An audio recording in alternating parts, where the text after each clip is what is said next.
नमस्कार। India first news में आपका स्वागत है। मित्रों, आज हम जिस विषय पर चर्चा करने जा रहे हैं वो विषय है नज़र। ज़माने में नज़र, नज़रिया और नज़ारे तीन चीज़ें हुआ करती हैं।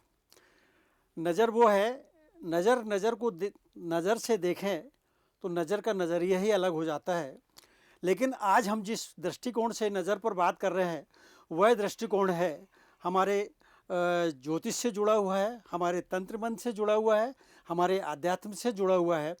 और नज़र पर चर्चा करने के लिए हमारे साथ मौजूद हैं, हमारे स्टूडियो में मौजूद हैं मध्य प्रदेश के जाने माने ज्योतिषाचार्य और हस्तरेखा विशेषज्ञ पंडित गौतम जी। गौतम जी, आपका बहुत बहुत स्वागत है। गौतम जी, आम आदमी के मन में एक विषय आता है, हमेशा एक प्रश्न उठता है कि ये नज़र क्या होती है। हम कई बार सुनते हैं कि बच्चों को नज़र लग जाती है, कई बार हम सुनते हैं कि चलते हुए व्यवसाय पर नज़र लग जाती है, किसी की अच्छी सेहत पर नज़र लग जाती है, किसी खूबसूरत महिला को नज़र लग जाती है। तो ये नज़र का तात्पर्य क्या है और ये नज़र का रिश्ता किसी तंत्र मंत्र विद्या से भी जुड़ा हुआ है? बहुत अच्छा प्रश्न है चौकसी जी। और सबसे पहले तो मैं इंडिया फर्स्ट न्यूज़ को धन्यवाद करूंगा कि इस प्रकार के रहस्यात्मक जो प्रश्न हैं उनके उत्तर सिर्फ इंडिया फर्स्ट न्यूज़ ही जानने की कोशिश करता है, और इसके लिए मैं इंडिया फर्स्ट न्यूज़ को धन्यवाद करता हूं। अब आप चौकसी जी आपको बताएं कि नज़र एक आह कहलाती है जो ईर्ष्या और द्वेष से उत्पन्न होती है। ईर्ष्या और द्वेष ये हमेशा नज़र के लिए निहित होते हैं, क्योंकि अगर द्वेष नहीं है, द्वेष वाली और ईर्ष्या वाली नज़र अलग होती है। एक अपनों की भी नज़र लग जाती है कई बार। तो ये नज़र के कई प्रकार हो सकते हैं, और जिस प्रकार की नज़र लगती है उसी प्रकार का संबंधित व्यक्ति को परिणाम भोगना पड़ता है। सपोज बच्चों में ज़्यादा नज़र लगती है, और अगर व्यापार में भी नज़र लगती है, और कई बार देखा देखते देखते व्यापार चौपट हो जाता है।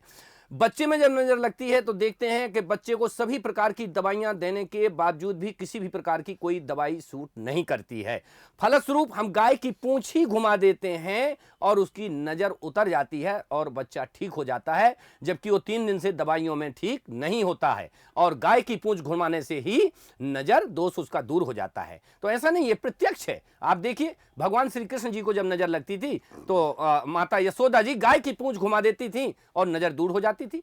तो बच्चे स्वस्थ हो जाते हैं। आपने भी देखा है कि नज़र जब भी काला टीका लगाते हैं, हम नज़र ना लगे उसके लिए काला टीका लगाते हैं, और बहुत सारे उपाय हैं जो हम नज़र ना लगने के लिए करते हैं।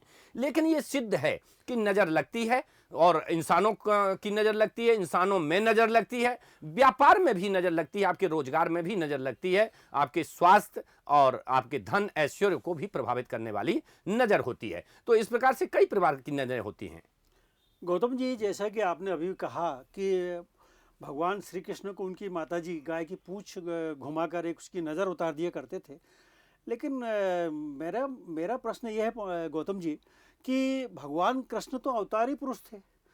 तो अवतारी पुरुष जो पूरी दुनिया को वो देने वाले थे, दुनिया को ज्ञान देने वाले थे, दुनिया की रक्षा करने वाले थे, जो यादववंशी थे, यदुवंशी थे, तो उनको भगवान कृष्ण को भी कैसे नज़र लग जाती थी? जी, बहुत अच्छा प्रश्न है। चूंकि भगवान स्वर्ग लोकाधिपति हैं, वैकुंठाधिपति हैं, लेकिन जब पृथ्वी लोक में जब उन्हें अवतरण लिया तो उनको जितने भी क्रियाकलाप हैं या जितने भी परिणाम दुष्परिणाम हैं वो पृथ्वी लोक के ही प्राप्त होंगे। इस प्रकार से उनको पृथ्वी लोक के ही जो नजर है इत्यादि ये सब प्रकार से सुख और दुख भोगने पड़े। अन्यथा तो भगवान है, दुख की तो स्थितियां उनको थी ही नहीं, तो फिर भगवान श्री रामचंद्र जी को 14 वर्ष का वनवास क्यों भोगना पड़े?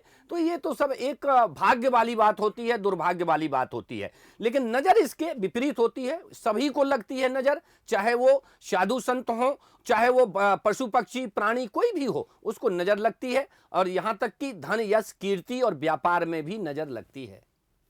गौतम जी, नज़र यदि अपन को नज़र को आपके उस प्रतिमान से देखा जाए तो क्या मतलब नज़र एक मतलब ऐसी मतलब शय है जिसको कि मतलब हर युग में देखा गया है, सुना गया है?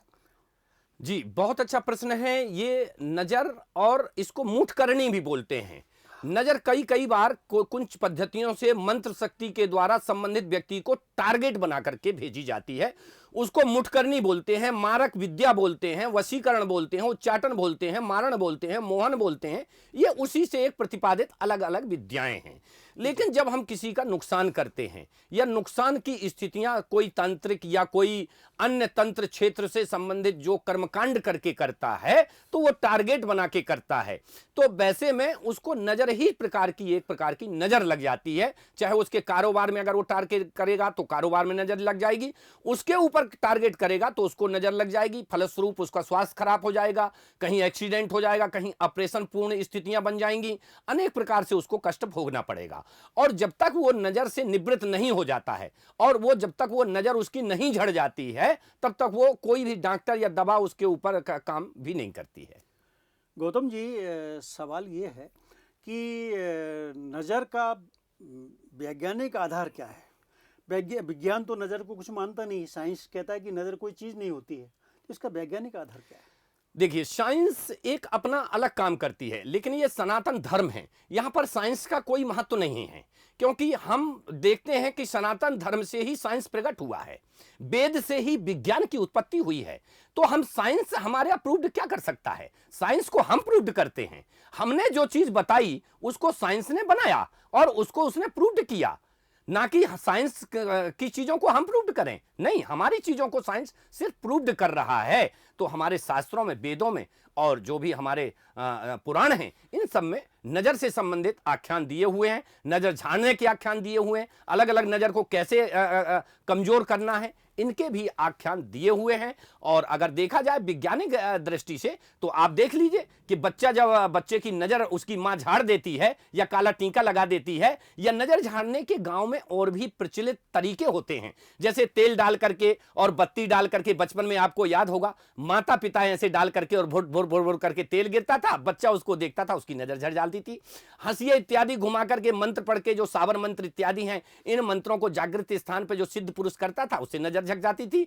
और वही देखिए कि वही डॉक्टर 3 दिन से जब दवा कर रहा है, कोई फायदा नहीं मिल रहा है, तो मां चिंतित हो जाती है कि लगता है इसको कुछ ऊपरी भय बाधा हो गई है, बच्चे को नजर लग गई है। और यह सोच करके जब वो नजर झाड़ने वाले के पास जाती है और बच्चा 5 मिनट में ही नजर झाड़ने के बाद खेलने लगता है और डॉक्टर 3 दिन से उसको ठीक नहीं कर पा रहे, तो ये क्या विज्ञान है? तो यहां तो ये पहले से ही सिद्ध हो गया कि जहां विज्ञान नहीं है, वहां पर यह अध्यात्म ज्ञान है।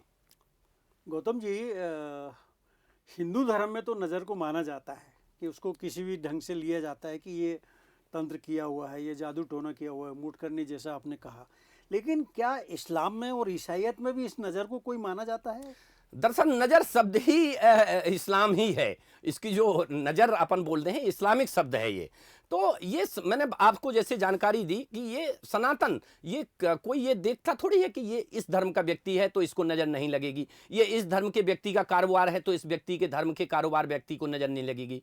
नजर तो सभी प्रकार से सभी जगह विद्यमान होती है, नजर सभी जगह लग सकती है, बशर्ते कि नजर लगाने वाला व्यक्ति आपके प्रति सकारात्मक नजर लगा रहा है कि नकारात्मक नजर लगा रहा है। अगर उस सकारात्मक नजर लगा रहा है तो वो जल्दी ठीक हो जाती है, और नकारात्मक नजर लगा रहा है तो आह, ईर्ष्या और द्वेष से पैदा हुई नजर होती है, वो बहुत देर में होती है और उससे नुकसान भी हो जाते हैं। गौतम जी, नज़र को एक सीमा तक तो हम, जैसे आपने कहा कि प्रशंसा एक सीमा तक तो प्रशंसा कहलाती है, लेकिन यदि वो प्रशंसा का भाव यदि बढ़ जाए तो वो नज़र में परिवर्तित हो जाती है। तो नज़र भी क्या 2 प्रकार की होती है कि एक सकारात्मक पक्ष में भी होती है, एक नकारात्मक पक्ष में, ऐसा कुछ होता है क्या? जी, बहुत अच्छा प्रश्न है चौकसे जी। चूंकि जो नजर होती है वो 2 प्रकार की होती है। एक तो नुकसान करने वाली सकारात्मक स्थितियां होती हैं और एक नकारात्मक स्थितियों में नजर होती है। कई बार हम बहुत सारी प्रशंसा और उसकी सुंदरता और बहुत सारी चीजों का बखान जब करते हैं तो अंदर एक ऑरा टाइप का बन जाता है, उसको डिफीट करता है। तो वो नजर उसमें वो उसको प्रवेश करती है और उसको उसकी जो कार्य विचार पद्धति है वो थोड़ा सा कमजोर होने लगती है, उसका जो मुख मंडल है या जो उसके अंदर बनने वाला ऑरा है वो मलिन होने लगता है। तो ये नजर जो है तो उसको जैसे पेड़ एक मुरझा जाता है, तो ये नजर उसके एक सकारात्मक सोच की नजर कहलाती है, प्रशंसनीय नजर कहलाती है। नकारात्मक सोच की जो नजर होती है, इन दोनों को अलग अलग ढंग से विधि से भी उतारा जाता है। तो नकारात्मक सोच की जो नजर होती है वो ईर्ष्या द्वेष से उत्पन्न होती है। जैसे बहुत सारा किसी का व्यापार, वैभव, आभा और मान सम्मान, पद प्रतिष्ठा इत्यादि बढ़ी देख करके और व्यक्ति आह करते हैं, ईर्ष्या करते हैं, द्वेष करते हैं, तो उसकी वो भी एक आह लग जाती है व्यक्ति की। तो वो आह भी व्यक्ति को परेशान करती है, उसके कारोबार को परेशान करती है। तो नजर दो प्रकार से होती है, सकारात्मक नजर और नकारात्मक ऊर्जा से उत्पन्न होने वाली नजर। गौतम जी, मेरा कहना ये है, मेरा मानना ये है कि क्या नज़र को हम किस ढंग से, मतलब पहली बात तो इसको कैसे हम माने कि हम नज़र से पीड़ित हो गए हैं, और इसके नज़र को दूर करने का उपाय क्या है पंडित जी? बहुत अच्छा प्रश्न है चौकसी जी। जब हमको जब नज़र लगती है और हम बीमार पड़ते हैं या कारोबार हमारा मद्दा चलता है, तो हम अनेक प्रकार से उसके लिए सोचते हैं और हमको पता ही नहीं चलता है कि हमारे को नज़र लग गई है। फलस्वरूप हम डॉक्टरों के चक्कर लगाते हैं, हम अनेक प्रकार से दवा लेते हैं, लेकिन हमको कोई लाभ नहीं मिलता है। इसके पश्चात जब हम नज़र को झड़ाते हैं, नज़र झाड़ने वाले के पास जाते हैं, तो हमको तत्काल लाभ मिल जाता है। और ऐसी स्थिति में नज़र को व्यापारिक क्षेत्र में, जब हम व्यापार में हमको नज़र लग जाती है, हमको हमारा व्यापार धीरे धीरे ठप होने लगता है, तो हम व्यापार को बढ़ाने के लिए नींबू मिर्ची इत्यादि टांगते हैं, कहीं नज़र ना लग जाए।